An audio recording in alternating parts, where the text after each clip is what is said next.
Hi, Bella. Welcome to Refugee Talk podcast. Thank you for inviting me. Hi. You're welcome. Okay, I'm so confused. Should I call you Bella or Sahar? Sahar. Sahar would be better, right? Yes. Sahar, are you Afghan? Yes, I am Afghan. Okay, and you have got two names. How come you have got two names? I was given Bella by my first white family. Mm-hmm. I called them white family. Right. It's now being racist. I love white people. Yeah. Yeah. Awesome. So I was gifted that name. So I embraced that name, but I accept also my Afghan identity. So that's why I prefer saying Sahar. And some of my friends calls me Bella, but mostly I prefer Sahar. Okay. Yeah. Okay, so you prefer Sahar. I would just call you both Sahar and Bella because Sure. mostly I called you Bella, and then Sahar. You just told me my Afghan name is Sahar, so it's kind of thing that it will take time for me to call you Sahar. So just keep calling you Bella and Sahar at the same time. Yeah, of course. Sure. Sahar, how did you start your journey in Canada? Well, it's a long story. I would love to write my book and share my story more in details, but I would just say that I was really young when I came to Canada, like in my early pre-teens, and I would say teen. It's kind of confusing because for us Afghans, like we're always confused about our age, our identity, and so it's been like complicated for me. But yeah. Like, it's been a while since I was raised in Canada, and this is my only home. I've never been to Afghanistan. I love Afghanistan, specifically for Afghan women. Yeah. Oh, mentioning you came your early 15, you said. So where were you before if you weren't in Afghanistan? Oh, so I came to Canada, but my family traveled as refugee to different countries, to Pakistan, to India, and then I had to travel to Canada because like it wasn't safe for girls to be in Pakistan or Afghanistan because I was at risk of being kidnapped. And so my mom had to send me to Canada so then I would be safe from people who were planning to kidnap me because girls' lives were at risk. And yeah, unfortunately, that was the reason I came to Canada. I say it unfortunately, but I also feel really fortunate understanding Afghanistan's situation now. Yeah. Yeah. What did you hear from your parents? What stories did you hear from your parents when they immigrated or when they became a refugee in other countries? Yeah, I've never been to Afghanistan, but my mom would tell me stories like that Afghanistan was free once upon a time, and we, like, women were free to go outside and dress modern, and they would wear short skirts and they would be like high fashionistas, and Yeah. girls were like going to school, they were doctors, engineers, and that my mom would say they used to have coupons like free access to concert and groceries, just like Western country. Afghanistan was once like Western country, so my mom would say we would walk outside and there was concerts on the streets and we would listen music, you know, and the way she told me stories, like when I first time came to downtown, but first I came to Ontario, but when I came to Vancouver, and one day I walked downtown and I heard music when people were playing music on the street, and the way people were dressed, it felt like my mom is talking to me and I'm seeing it visually within my own eyes, but in Canada. So I thought, wow, it's just like how my mom told me once upon a time Afghanistan was like that. So just like hearing now the news and everything, it just surprises me. Wow, that's totally different than what my mom told me. But during my mom's time, it was totally a different country. Yeah, that is really sad. I know, Bella, like it's really sad to see those videos, especially for Afghan girls. Yeah. I mean, I came like recently, and I have been in that situation. I know how it feels to be. But you saying that you have seen Afghans, and then you have heard a lot about Afghanistan from your mom, and then you hearing those stories. There were concerts on the street, like freedom, like women's walking on the street freely. How do you feel? Like, do you like to go back to Afghanistan and see your country? Never. Not in this Not situation. at this time, never. Because since Taliban took over Afghanistan, it really frightens me. And specifically because my life was at risk as a child.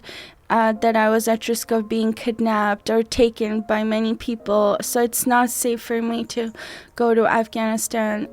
But I would love for Afghanistan to be free and free from Taliban and religion force, so that maybe one day we can all visit Afghanistan for better. Right. But right now it's so scary.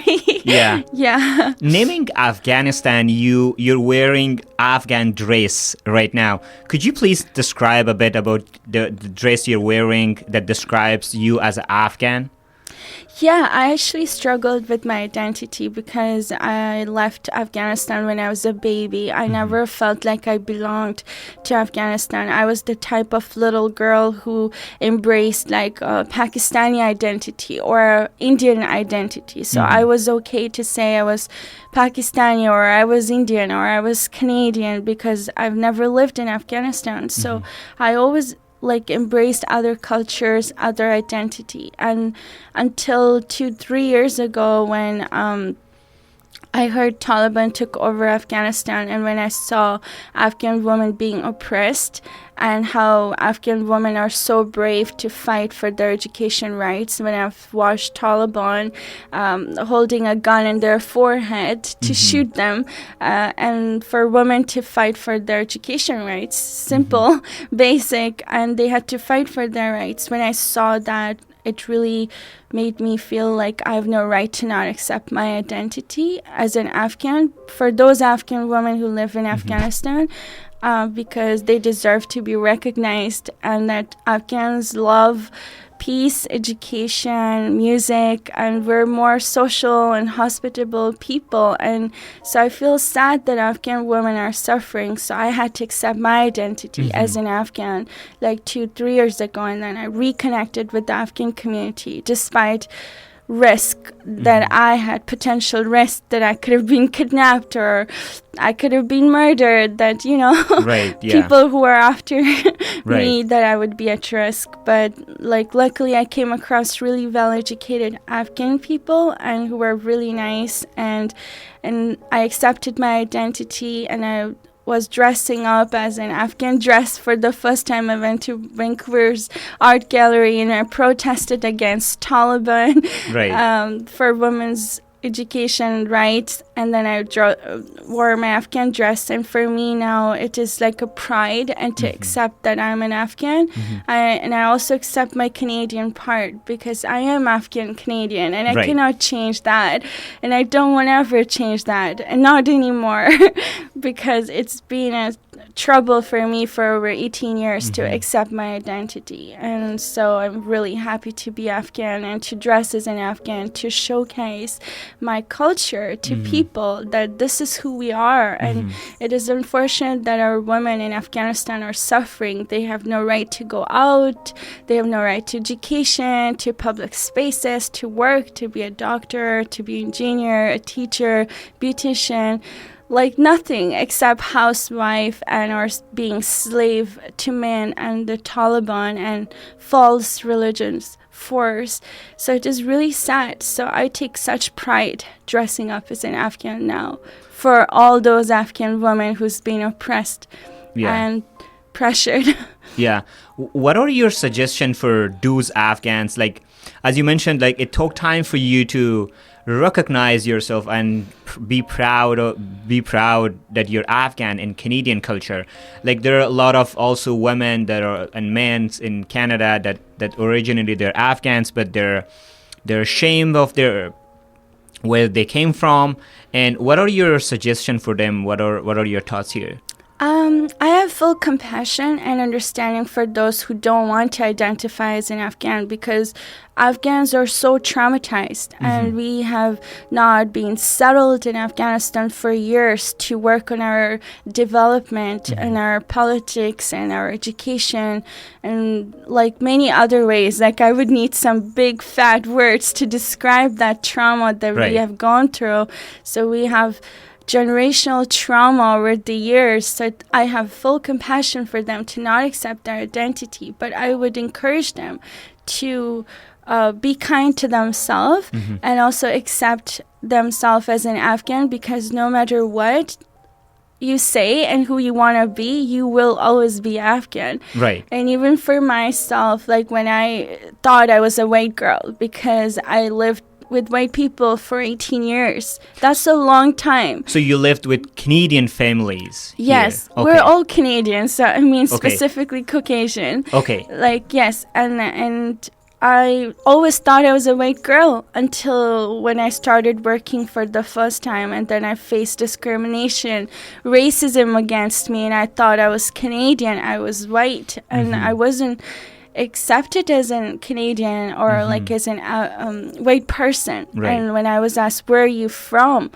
And I repeated myself, I am Canadian, like multiple times, but I wasn't accepted, to the point that my customers were really abusive and they started throwing things at me, and it was really scary, and I had to like be a victim at that moment because I was young. I didn't know my rights, that I didn't know I could call the police or I could stand up. I just stayed quiet and chose to be a victim because that's the only thing I knew.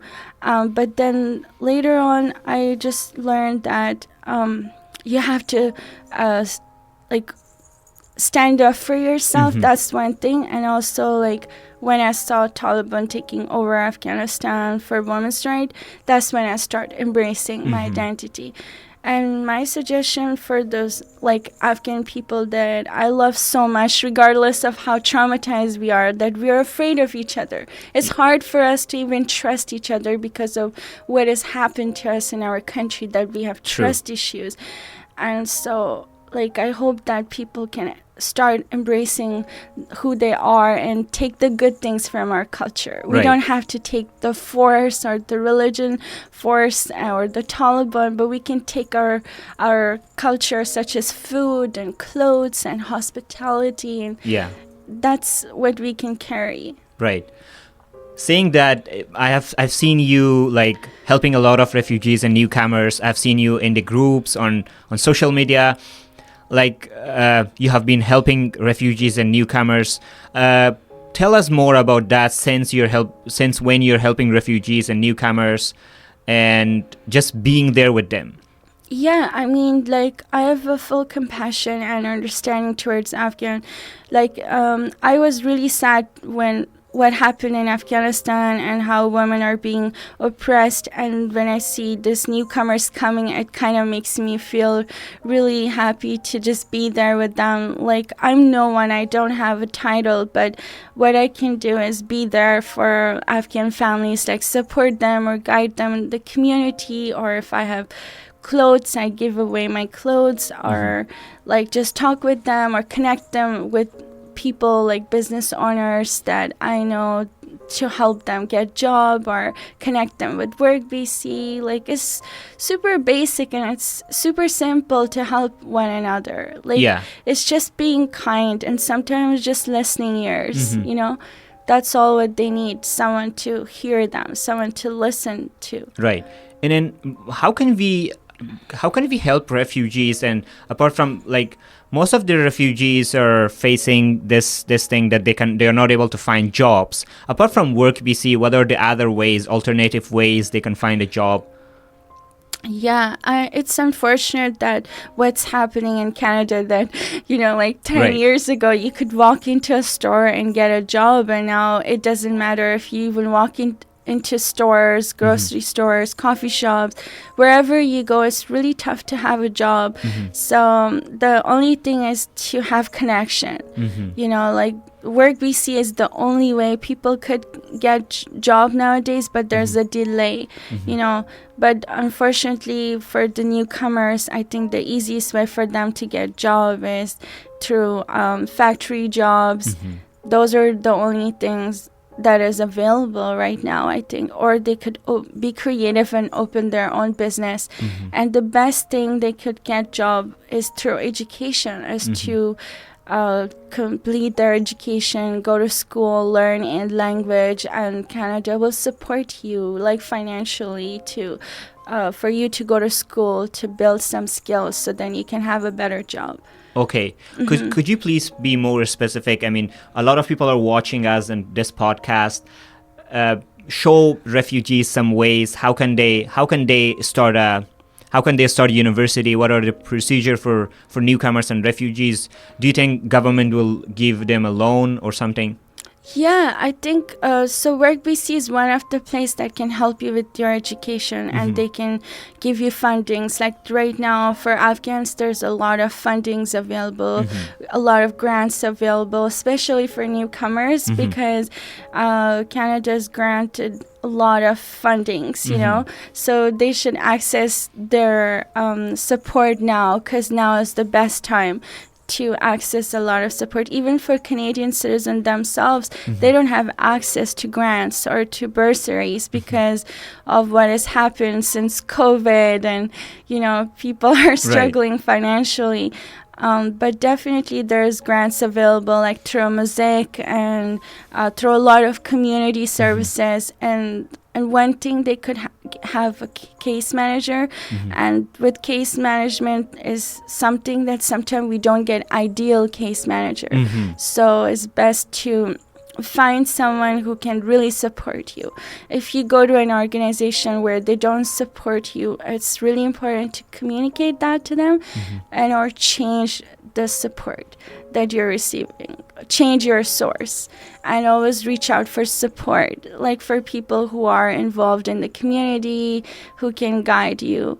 And so lots of, like, for example, if they didn't completed their high school, in Canada, we are required to have a high school completion or like a college entry test that they have to go through. So if they need to enhance that, all colleges offer free English classes that they can access, and also like VSB, Vancouver Board, they can also give them free education. Also, student aid, you can also apply for grants and fundings if you don't want to take loan.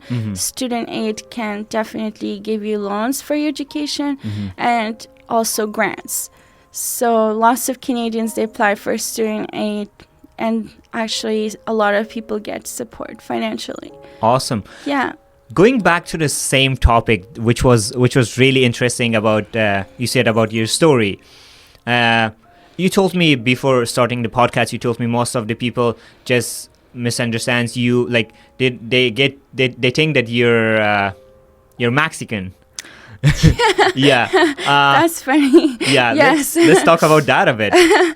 Yeah, I think like when I use transportation like SkyTrains, or like when I go in the mall and everywhere in Vancouver, people think I'm Latina.